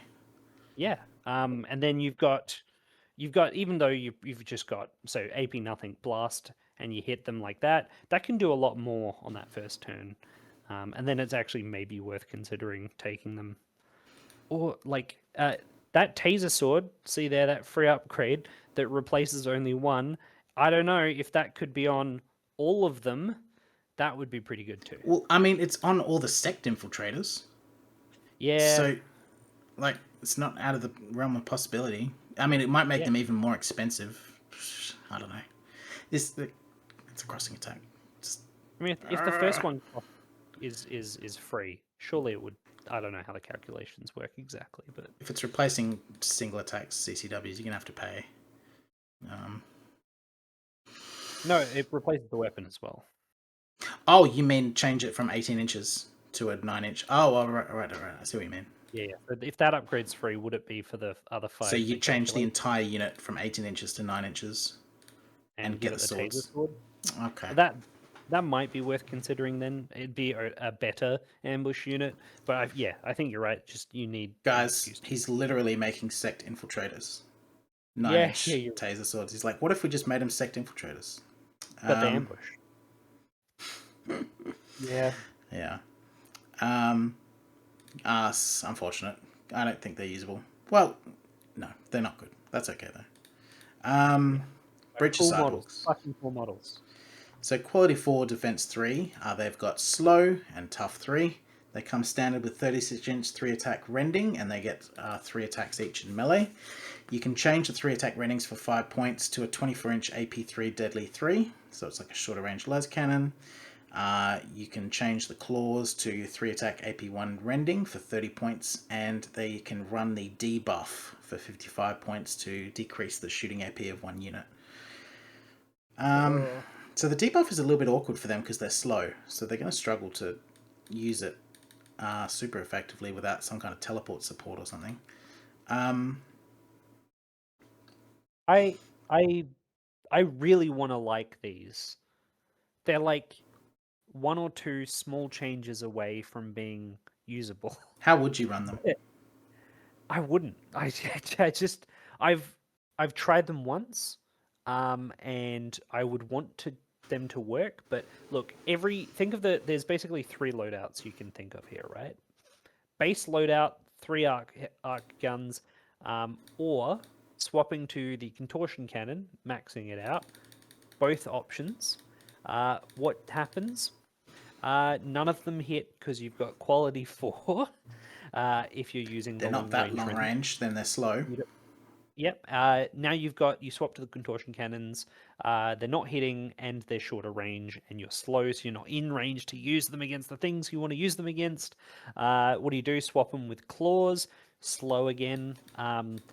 And you're paying so much premium for so few attacks that you may as well have any of your other much better melee units that actually hit on quality 3 generally. It's just, there's nothing here. It's so sad. I want to like them. I want those, what are they called? I think they are called breaches. Cataphrons? Yeah. Cataphron? Yeah. I want to be able to field those. I want that to be cool. They're just not. I'm That's trying to my, think. I'm trying to think how I'd go. If you put a gun to my head, what am I picking? I don't. It's a very long range, which I'm paying a lot Can I of say what points I for. tried? Yeah, yeah. Go ahead. I tried contortion cannons with Yep. a cheap teleporter commander. Okay. And that was what, a cult leader? Yep, just a teleport. Teleport aura. Did he have I a gave him a gun? sniper just so he didn't do anything. So he did something. Goodness, that's 660 points. I didn't double up the squad. I Oh, just okay. but It's it's 3 las 415 cannons points. for 415. Okay. That's what I mean. Um, But you do struggle in this list for ranged anti-tank. there's no support for +1 to hit at ranged. There just isn't. Yeah, they can't even get the +1 buff that most of the units can get. No, the vessel attack. Yeah, look, it kind of runs into what we were kind of talking about before, where there's a little bit of a problem with long-ranged anti-tank in this army. It just quite isn't there. If you want anti-tank, you actually have to get pretty close. Bridge Cyborgs, not so great. Any final opinions? I think I ranted pretty solidly about them. Yeah. Destroyer. To do it again now. Destroyer Cyborg. So quality 4, defense 4. So these guys have lost a defense, but they've picked up Relentless, and they get Blast AP2 cannons and the same claws. You can upgrade those AP2 to AP4 cannons with 30 inches if you want, and you get the option to double up and get some extra either wreck or flamers on top of your plasma cannons, and they have the same debuff if you want to spend it. I like Relentless on Blast because it is funny to roll a 6 and just slam people with 6 AP2 or AP4 hits. AP2 as well is it's good. A really good ground for Blast. Yeah. AP2 Blast is nice. Is this AP2 Blast nice? No. The Relentless just isn't enough. It's really not. Not with the kind of volume that you're asking for with these points. It's a weird mix of trying to be tough, but also shooty, but also low quality to not have high cost. So it's just kind of a mess. Trying to find a way to fix it. Can't really do it. The plasma cannons cost 25 points a pop to get the upgrade. You're just getting 2 AP on each shot. We could run Mend. Just run around healing them all the time. So they can woefully underdo the damage and still not be as tanky as your, Sect Infiltrators, even. Yeah, 255 points for, I don't know. I hate expensive units like this with quality 4, by the way, because just rolling quality 4 morale when you've doubled up a unit and it's 500 points. I can't picture taking these ever. I guess not every unit has to be hit in an army. well, let's just say this. So if you are against someone who is spamming higher defense infantry, then your plasma cannons and your AP2 cannons are gonna be a good option. Just because if you're against Eternals, then you're gonna some relentless plasma cannons are better than anything else that you can bring. So I guess they're there for you if your opponent's running that kind of stuff. Yeah, in that particular niche, I think they might actually potentially start to become worth it. But yeah, even if your opponent brings robots, they may not have big units of Eternals. They could run any number of other things, and then you just don't end up having as much value out of those plasma cannons. All right, Destroy Cyborgs. Stop making me sad. Let's look at a good unit that makes me happy. Raider Cavalry. Okay, so quality 4 defense 4. They're fast. They have Scout. They have Strider. Love that combination. They're tough, which is pretty unique for these kind of cavalry. They've got 4-shot 9-inch pistols with Wreck. And just single attack close combat weapons. They can run versatile attack for cheap. They get the option of running. You lose 4 attacks. You go down to 2 attacks, but you get 18 inches and AP1. You have the option of getting a 4-attack additional blaster in there if you want, and you can have a sergeant who gets some melee attacks. And you also get these, which you can upgrade all models for 5 points with 2 extra attacks at 6 inches. The great thing about that limited weapon as well is having to say it to your opponent. Look at that I'm going to shoot. I'm going to hit you with my P breath. I'm going to hit you with my P breath. Yeah. Love it. My 6-inch P breath. Yeah. It's going to wreck you. Yeah. So good. So these come out the gate with 6 attacks on the first turn, and they're scouts, so they have the ability to self-deliver these short-range attacks. So I think I already talked about it before, but I double these up. Was it the Sect Leader? No, it's the Cult Leader. With the fast scout, run the rending when shooting, and 39 attacks. Scouting, and just pick your unit you want to kill, and it's dead. And there's still, that's 24 wounds still that you have to chew through to get rid of this unit. I did. You can even split fire with the P breath. You could. Yep. If your opponent's got lots of small scout units, like hypothetically a couple of Sect Infiltrators, you could split fire and take out 2 units with these Raider Cavalries. If you're lucky. With the rending, you can hit vehicles, and it's enough attacks that you're going to roll enough 6s to put some scratches on it. And I don't think you have to go nuts with them. So with the standard guns and the limited weapons, they're 185 point unit, which is putting out 18 shots on the first turn. Great, excellent. That's a lot of forward pressure, and they're fast strider. So if they do live to the end of the game, then they're going to be really great for objectives. Tough 3, Def 4. I know we just whinged about it with the not breaches, the other ones. But these are actually slappy. On a unit like this, where they've actually got damage output, number of attacks, it's actually pretty good to have around. And they're not slow; they're fast with Scout Strider. They could just be anywhere. I like this unit. One downside feature is, of course, you don't really want to take the carbines, which means you take your pistols. All your pistols are stuff at 9 inches, which means they don't mesh well with machine fog once they're in range. But in our experience of them actually being on the board, you really hope they kill whatever they get close to. Well, whatever they're moving into is probably dead. So it's the other things that are around that, have to be worrying about the machine fog.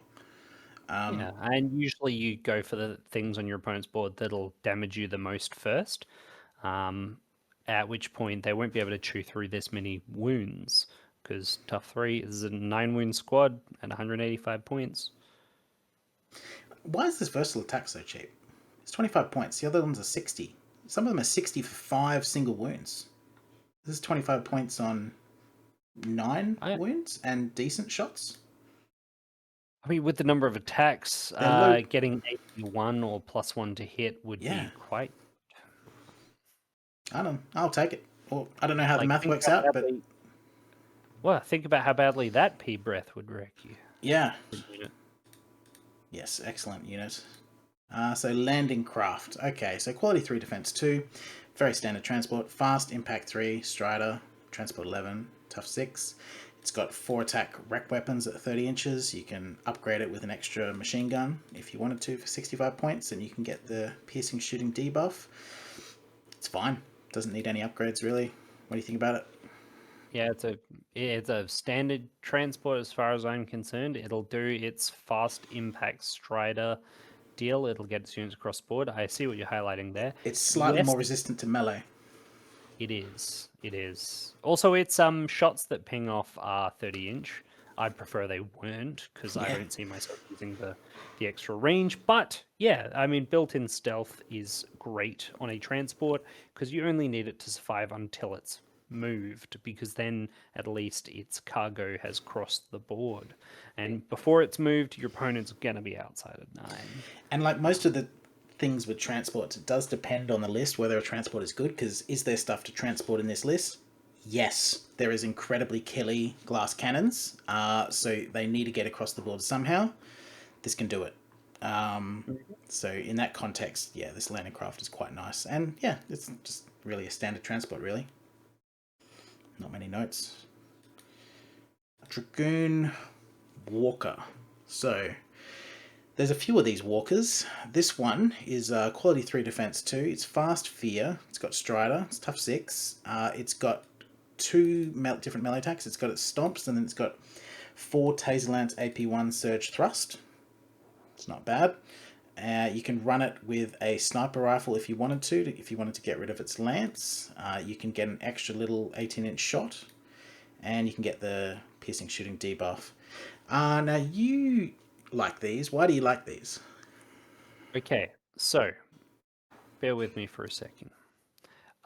When you think of the different units and profiles in the game, and you're thinking of like, oh, I've got a shooting unit, I've got a melee unit, there's sort of like categories. You've got your light, your medium, your heavy infantry, you've got your tanks, you've got your smaller tanks, and then your larger tanks, and then you sort of get into your behemoth sort of titan area.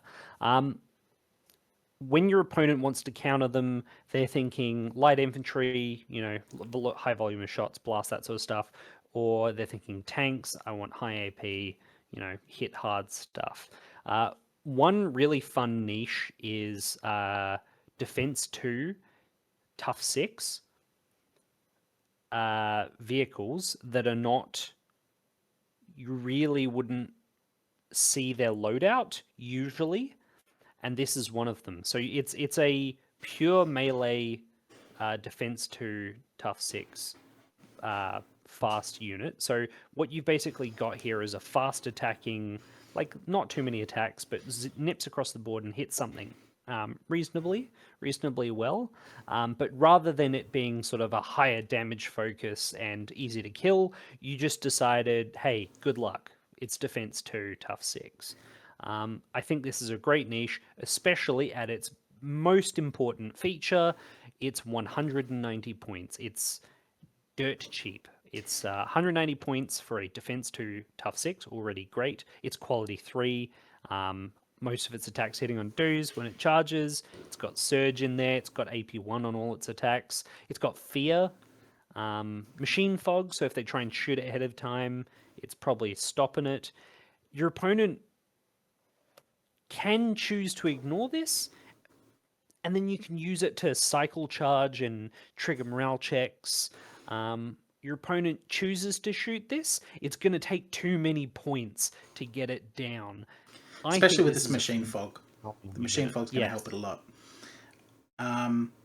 Yeah, this is not designed to go up against other melee threats. This is designed to go up against 10-man infantry shooting squads with like close combat weapon 1 each. It's just going to smack them, and it's not going to take much in response. And fast strider. even against melee units, if your opponent's melee unit that fights this gets charged by this, and it's not built to scratch tanks, which not all melee squads are. You think you're like mass 2 attack AP1 Just unupgraded unit. orc boys Yeah, wouldn't actually unupgraded orc like to boys. fight this. Yeah, or Hormagaunts, or whatever they're called. Something Grunts, melee assault Um, grunts. assault grunts, that's it. Yeah, we just not know how to deal with this. It wouldn't like super killy towards them. You'd kill a decent amount of them, but at 190 points, it's all sauce. Yeah, I I love think it. it Great. may be good to take a couple and just threaten a flank. Yeah, they're sub 200. Key point in list building, 200's your 1 unit per, because it's your unit cap number. Sub 200 is 10 cheaper than activations. your unit cap, 10 activations. Above that, you're reducing the number of units. So beautiful. I love it. All right. Don't upgrade it. Don't None of the upgrade it. upgrades are worth it. No, I don't think so. Just run it as melee. Yep. All right, let's have a look at combat robot. So quality 3 defense 2 again. It's got the fear 1. It's picked up fearless, which is nice. It's got the same tough 6. It's run standard with a single heavy flamer. It's got a 4 attack AP4 and the 2 stomps. You can swap the AP4 and the heavy flamer to just a straight 8 attack wreck at 24 inches. You can replace the heavy flamer and keep the fist to get a 24-inch 4 attack wreck. You can pick up regeneration for 20 points and piercing shooting debuff. Okay. Now, you haven't ever taken these. I actually kind of like them. What do you think about them? I think this is genuinely hot garbage. Okay. Um, Let me try and sell you on it. So, instead of rangers, think about this unit where it's got the 24-inch 8 attack wreck and regen, where it just sort of sits at the back with its regen and machine fog and fearless at quality 3 and defense 2. And it just wanders after the backline objectives and all your frontline stuff is doing its stuff.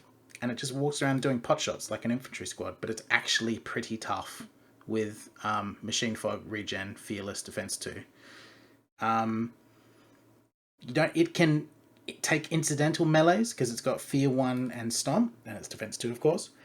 But Henry. it's just a little it's the equivalent of a infantry squad in my opinion, but it actually is hard to deal with. You keep it back. It's your backline unit. Hmm. I Yeah, sure. It's not great But output though, and I understand what you're thinking. You're like 8 attack wreck, I don't care. Um, you built for tankiness for a unit that's not going to be shot at as much. Um, you know what I mean? I know what you mean, but it's babysitting your backline from ambushes and things like that. Your standard backline unit. What's it going to do against an ambusher? Cough on it?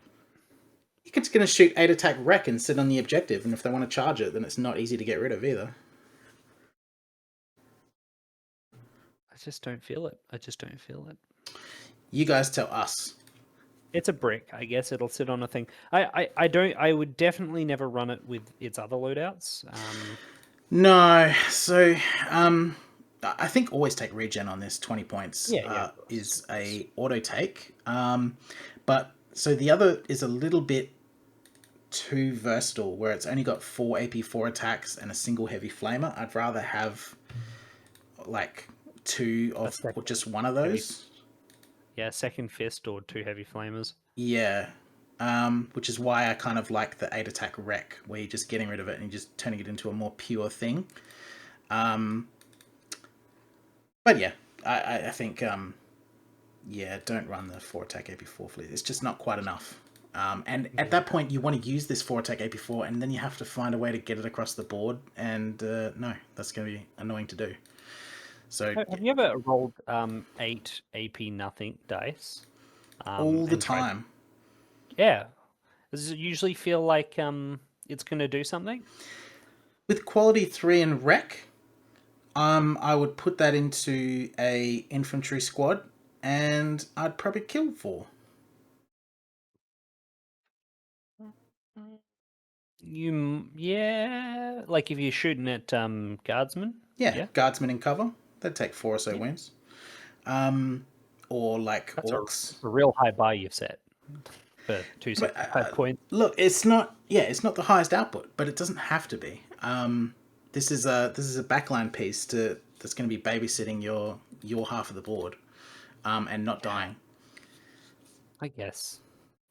I just hope your opponent doesn't have any ambushing anti-tank They can't. because They can't all be 22-inch movement, no defense, yeah, they 48 can. AP4 attacks hitting on 3's furious. Like you have to have That's some right. stuff that survives. You say that like a lot of the rest of the list isn't tanky. Yeah, a lot of them are glass. Well, yeah, I guess there is some Sect Infiltrators and stuff. Army-wide stealth is not a feature of glass cannons. True. Okay. Yeah, that is fair. Hmm. All right. It's too Well, much tankiness, not enough damage, I think. let's have a look at one we can both agree is disappointing. So the Iron Walker. So quality 3, defense 2. It's fast, fear 1, Strider. It comes based with 36-inch 2 attack AP3 deadly 3 las cannons. It's got the same 2 stomps. You can change the las cannons to auto cannons at 6 attack AP2. You can get the same shooting debuff. Now I saw this the first time you used this against me. You had 2 of them with the las cannons, and I had transports, and I spent the whole game terrified of them because they just had free reign to just try and find angles with their fast strider into things they wanted to shoot. It's very hard to hide from them. But 2 3-up las cannons AP3 is actually not that scary in practice. Mm-hmm. When it comes to, I need this transport to die, it's not the highest percentage play to be slamming 2 attempted las cannons into it. You kind of need more. And for 280 points, it's not cheap. Yeah, I mean, we've both felt this to each other. So like you said, yeah, two Iron Walkers I ran. I thought that's 4 las cannons, 560 points. That's fine. It'll spook him a little bit. I might actually be able to pop something. But when you think about like price wise, even with 2 of these together, 560 is around about the point you're looking at sort of the hammerhead being on the field for, where that Hammerhead's has cheaper. true, where this hits on 3s with 4 AP3 deadly shots, deadly 3 shots from these 2 units, and it cobes over 2 activations, so your opponent can activate in between. The hammerhead comes out with 2 3-up to hit usually. AP4 deadly 6 shots. I know which one I'd rather have. Yeah, so It's I ran not 2 of enough these. AP. And the targets you're wanting to kill are typically vehicles, which will often have stealth. So this is now a 4-up to hit because they're at long range. So it's 4 attacks, or say 2 attacks hitting on 4-up to hit. And now it's AP3. The opponent's probably smart and they got cover against a defense 2. So now it's a 4-up defense as well with your las cannon. So it's a 4-up to hit, 4-up defense. You've only got a 50% chance of one of these going through. On this unit, that's not good enough. I need more because I don't want that transport getting up in my face and unloading horror, whatever it is, or that tank. I need that tank stunned. It's just, and I don't know. Yeah, I don't know how to fix it because I don't want it to get more expensive. But in practice, your opponent will feel scared when they first see them because you think like, oh, 36-inch 2 attack deadly 3s, I better watch out because my transport could die. But then you kind of can just sort of push through them. They're not actually that scary. Maybe something like Unstoppable would Something. make this a cracker of a unit. But that's about the only thing in the world I could think might actually do it. 24-inch 4 attack AP2 Slayer. Deadly 3. Something. Yeah. You could take you can take one of these, and at the end of the day, it's a quality 3, defense 2, tough 6, fast. It'll hold an objective pretty well, and it can ping off the laser cannon shots. And your opponent, while it's not actually that scary, because you're quite unlikely to get through and even do the 6 potential damage with it, your opponent's still going to be a bit wary of any deadly on the board, and it's going to survive pretty well. And don't discount its melee. It's fast and strider, so you can just run up to like a squad that needs to be. Yeah, you could take a twin laser cannon unit to use for charging. You're right, that's a great idea. I literally charged with this unit and did more than anything else it did in the rest of the game because it really kicked out some shotguns. Yeah. Anyway. Yeah. Take a Dragoon Walker, save the points. I think so. The Iron Walker was disappointing. There's the problem, right? The lack of good deadly in this list makes this tempting, which is why it's upsetting. It's not good. Yeah, this is where you look for your deadly, but it doesn't quite do it. And I guess one thing I never thought about, but it's not activation efficient anti-tank, if you know what I mean. Like sometimes you just need anti-tank. You need it now. I need this anti-tank now. I want this unit to die. And this one doesn't do it. Your like 4 or 6 melter squad will do it. This one doesn't. It'll just slowly chip away over a game at its opponents, but that's not the way one page rules plays. You really need to delete things that need to be deleted in one activation if possible. Yeah. At least in our meta. Maybe someone else has a meta where this does work. I'd be interested to see what makes it so different. So let's go into some bigger vehicles. We've got an attack craft, so it's quality 3, defense 2, fast, impact 6. It's got strider. Its base weapons are 2 blast 3 indirects at 30 inches, and then it's got an incidental 6 rec 30-inch machine gun. You can change those indirect blasts into 2 attack AP3 deadly 3 unstoppables at 36 inches, and you can bolt on a disruption missile as well for 3 extra AP1 attacks. So 495 points, and I've only got deadly 6. AP2. But it's unstoppable. That's not good enough. That's 400. This is more expensive than a hammerhead. Not with the gun you're thinking of, though. What? No, I think it is. Check it. It's 485 for a heavy railgun hammerhead, just base, and this is 495. That is laughable. Yeah. Okay. That is absolutely laughable. The difference is staggering. Unusable. I'm going to say it. So the indirect blast, you're giving me fast and strider and give me long range indirect. So all of that is unsynergistic.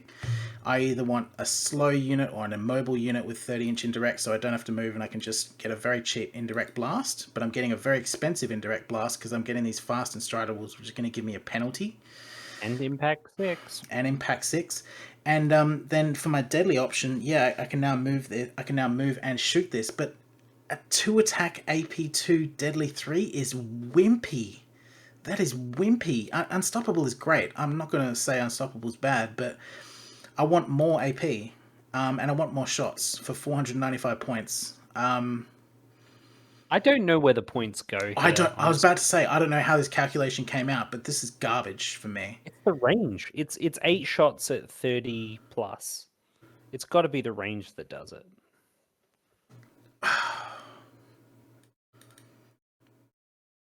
Yeah. It's irredeemable. No. I can't fix it. It's trash. Sorry. Don't take this. You're paying 500 points or 455 points for something that is not going to have much impact on the game. No. Any notes? Can you see it? No. No, it's trash. Get rid of it. Crawler tank. Okay. Quality 3 defense 2, Machine Fog Strider. It's tough 12 as well. Its base weapon is a 36-inch 2 attack AP1 blast 3, and it's got 4 machine gun attacks with wreck at 30 inches. It's got 6 melee attacks, and you can change out the weapons and run regen. The regen is a nice option. I love having regen on tough 12.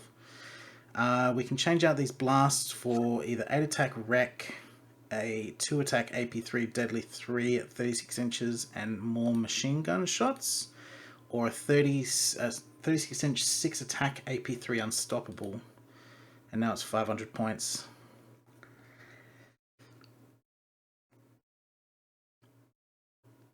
And I really want the regen too, so it's going to be 545.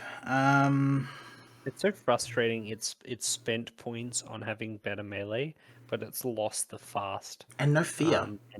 Where's my fear? No fear. I'd trade all that melee for fear too. I don't know that I'd go that far.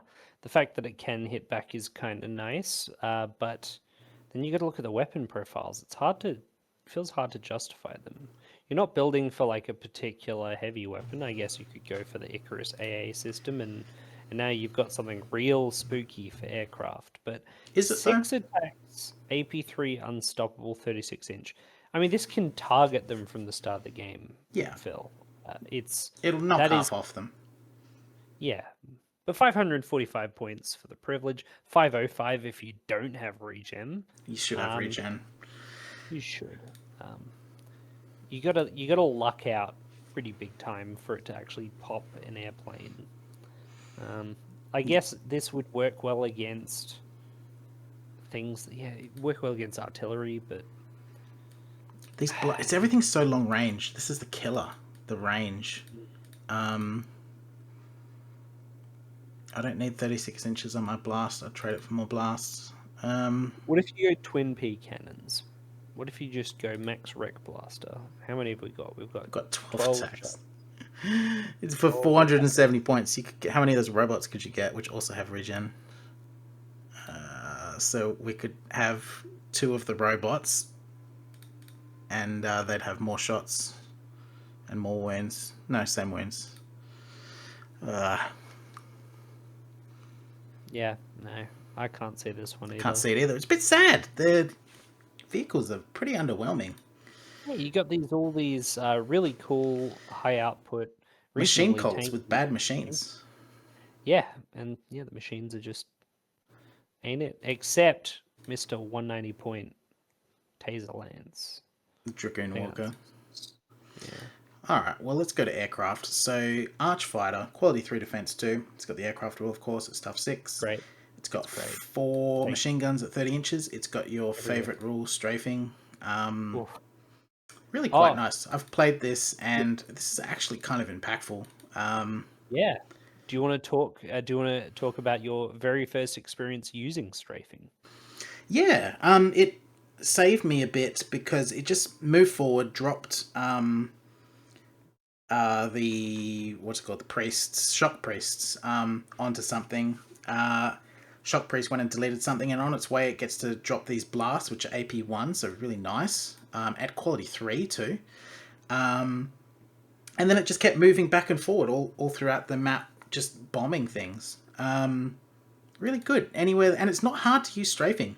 With 36 inches of movement, it's effortless to just strafe over a unit, any unit you want. And you can split fire it nicely because you got 30 inches on your machine gun, and you just have to move over a unit, and a different unit can take the bomb rack. And of course, the creme de la creme of this unit, Transport 11. Anyone who's been watching us knows that I have a massive hard-on for transport aircraft. It's a justified hard-on. They're incredible, and yeah, you should use them if they're available on your list. Yep. No notes, take it. Yeah, take it and put something horrifying in it. Whatever your choice is. The playing it and testing it out actually gave us the fun experience of learning more about strafing as well. Strafing is such a weird rule. You get to ignore stealth because the bomb is dropped when you pass over the unit.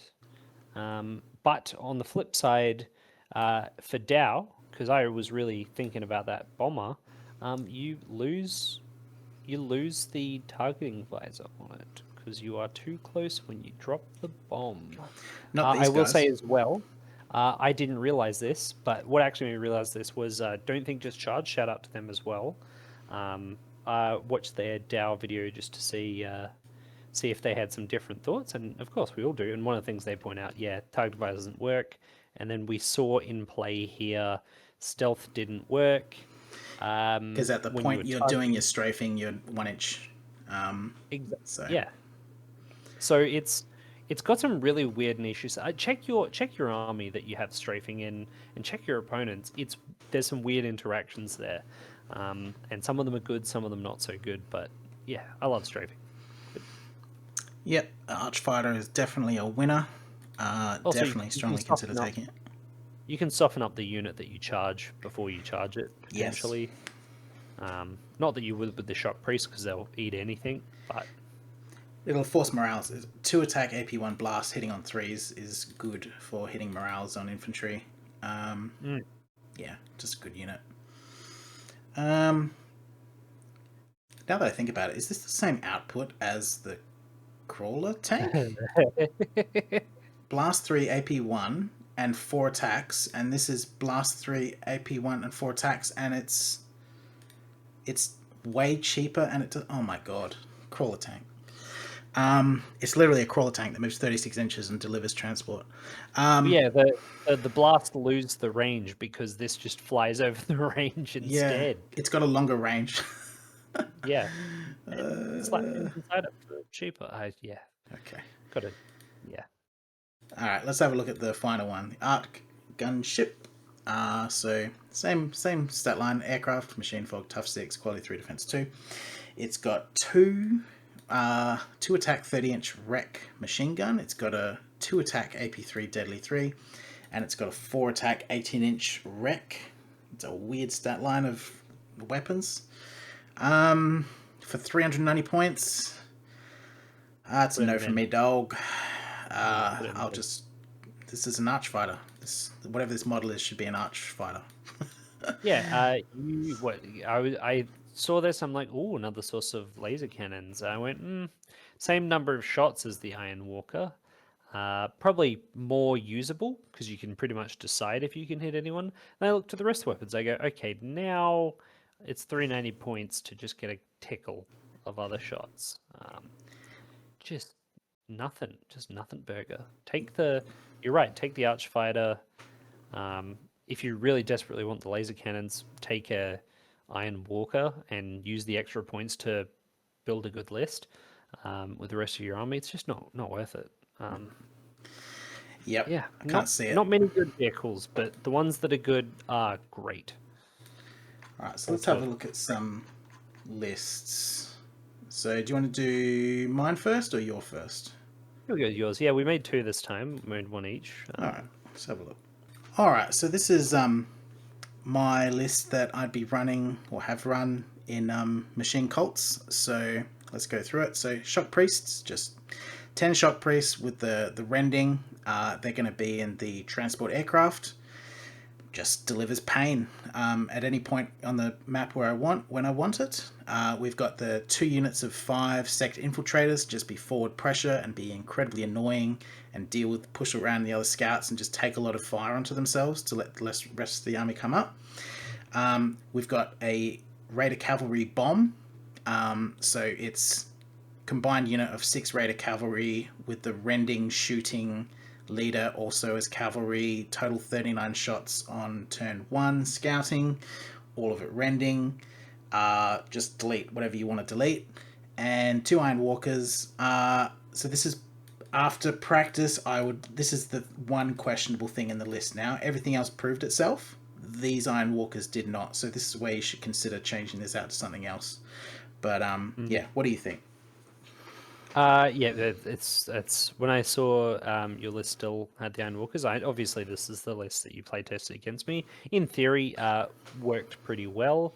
Yeah, the only thing that fell flat was the Iron Walkers. Just didn't do anything really. Had a chance to contest at the end just by virtue of being alive.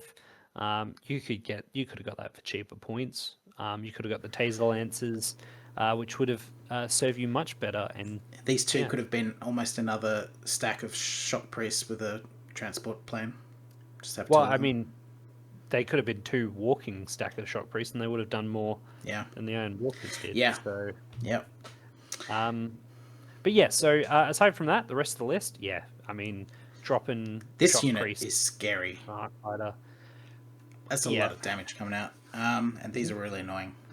But You basically, with the Raider Cav, pick up 1 or 2 units on their first activation, um, especially with that rending with shooting. That makes them versatile enough to kill infantry and tanks. Just enough shots to kill a tank. If you've got to shoot infantry, though, you'll chew through them. let's have a look at yours. Alright, so take us through it. So I went a slightly different route. I still love the Shock Priest squad for how they went for both of us. I did really like the effect of rending when you use them against me versus my original attempt with Surge.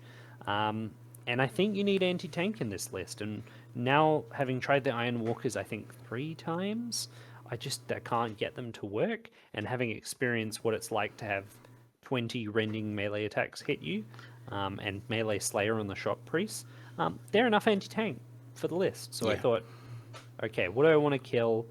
What do I want to do? I want to maximize activations, have tons of activations, because if you can, you should. And then I want to kill some infantry, I want to kill some tanks, and I want to survive on objectives. This fills all of the basic list building gameplay ideas, and it does it while still being 10 activations. And so you've got 2 Sect Infiltrator squads at base. They're your scouts. They can either be pushing up to get in position early on objectives, especially when you've got progressive scoring or something like that. They can be countering your opponent's scouts, or just deployment countering. So your opponent goes too much on one side, not enough on the other. You can move these around for that. Always good to have scouts, and these guys, they just do so much for so cheap. Easy 2 activations in. Then we chuck in the bread and butter, 2 transports with max size shock priests. There you go. You've got delivery of the shock priest. That gets them across the board. Your landing crafts have that machine fog rule, so I feel that's probably enough to get them across the board. Enough to get the shock priests in. All of these can activate first too. You've got 6 activations before these 2 start coming out, so people are going to start running out activations to deal with them at that point. And if your opponent sits in his deployment zone playing super conservative, staying out of the radius of your shock priest, which for reference is what, a 16-inch movement with a 6-inch charge after 22 inches, pretty threatening. Your opponent stays in his deployment zone, fair enough.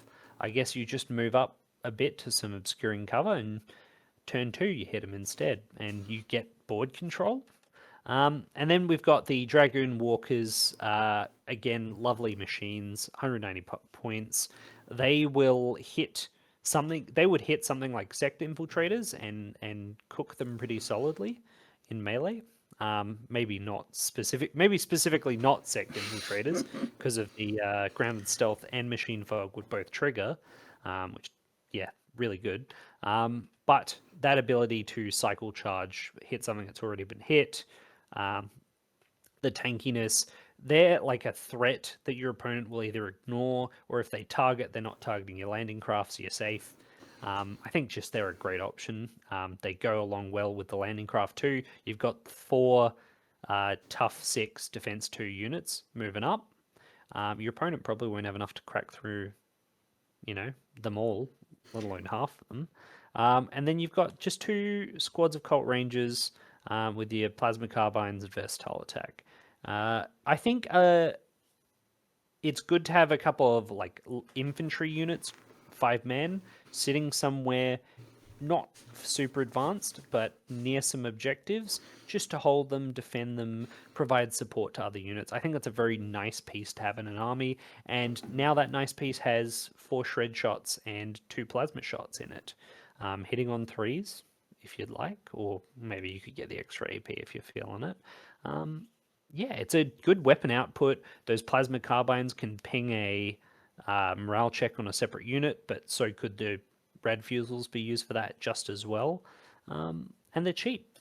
Yeah, I think you've got a lot of stuff to play with here. You've got your really hard threat of the shock priest doing their job. You've got sect infiltrators being hard to mess with. You've got tons of defense too, and you've got a couple of units that can move around. And never ever forget with transports, once they've delivered their cargo, that's still a unit that can fly across the board, capture objectives, and impact.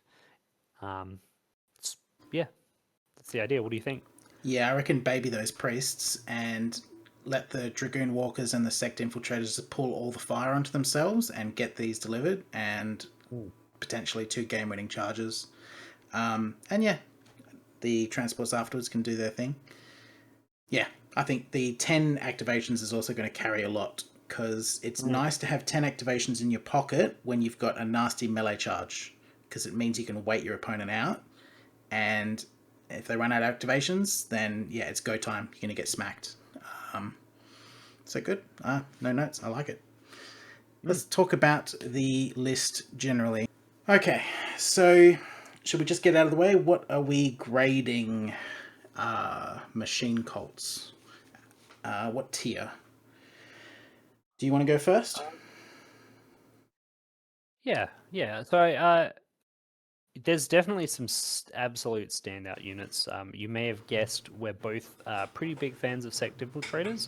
I think that's because they both fit in the meta and win it in the sort of scout trader rush. Shock priests are great. Raider Shock. cavalry are good. The Sect Stalkers are good if you can baby them. The Rangers are good generalist infantry, and there is some okay supporting stuff. There are some real stinkers in here though, so you're gonna have to avoid them. Yeah.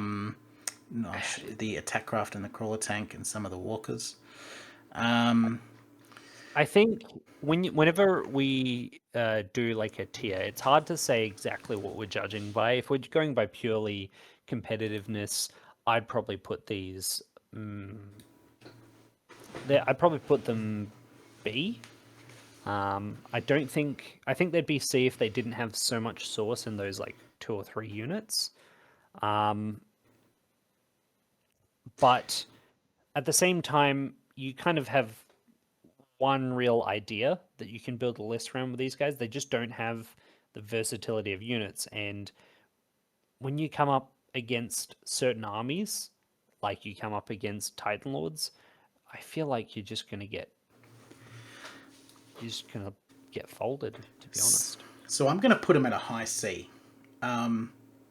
And because of the way I felt while playing them, I felt on the back foot almost the whole game. Machine fog is surprisingly hard to use because you actually, for a lot of your troops, want to be up close. So trying to maintain that 9-inch distance is a little bit hard. But so for example, I put alien hives in B tier, and I stand by that. Alien hives would absolutely monster this list. I yeah it. They don't I don't think it feel. would. Yeah, go ahead. I don't think it would. I think you could easily outplay an Alien Hives with machine cults. You building it for its strengths, I think Alien Hives would have a lot of trouble crawling through it. I'll have to play that one out. Yeah. But yeah, so Enjoy your fast charges into the machine fog. Thank God you can get in range, but oh, never mind. 6s to hit. that's fine. I got furious. But Okay. yeah. So all right, you B. I'm high C. Probably Overall, low B. low B, high C. Overall, in terms of the list, there is some strong. Yeah, you are correct. There's some great units to build around here. So shock priests, infiltrators are standouts, and there's great units like Raider Cavalry, Sect Stalkers. The Rangers are very useful. If you stick to those, then yeah, you can have a pretty good time. Don't forget the taser lances. The They're cool. Dragoon Walker. Dragoon Walkers. Yep. I think they're really good. I don't think you're as sold on them as I am. And there's But transport aircraft, which is always great. oh yes, phenomenal. Um, yeah. How how would we be countering this list? Ironically, all reliable, unstoppable is great as usual. Mhm. Um, How do you counter this list? Ooh, they're actually it fairly you've got. resistant to melee. Um, I think you've got to look at what's good in this list to see how to counter it. I think if you've got a good amount of or a good source of Bane or Rending, you render Shock Priest, which I think for both of us are one of the key features of the list. I think you render those pretty obsolete. Sect Stalkers are quite good. Not Sect Stalkers, Sect Infiltrators are quite good, but at the same time, you can just be chewed through by shots. Um, the this list uniquely cripples low quality armies. So mm, you experienced it yourself with your quality 4 anti tank going to 5 up into anything it wanted to shoot is just awful. And same with like a quality 5 shooting infantry unit or fighting infantry unit going to 6s is truly terrible to try and mm. use into these. So you really want some quality shots if you're going to be dealing with them, because if you're trying to deal with machine fog on a 5 up, it's just brutal. Yeah. The shotgun meta, I think, does pretty well against this army. Just moving into Um, range. yeah.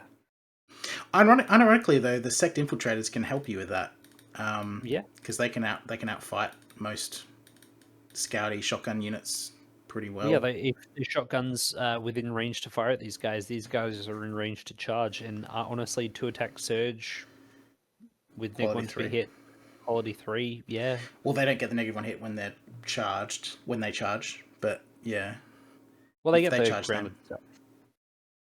No, not if they charge. Oh no, you are right.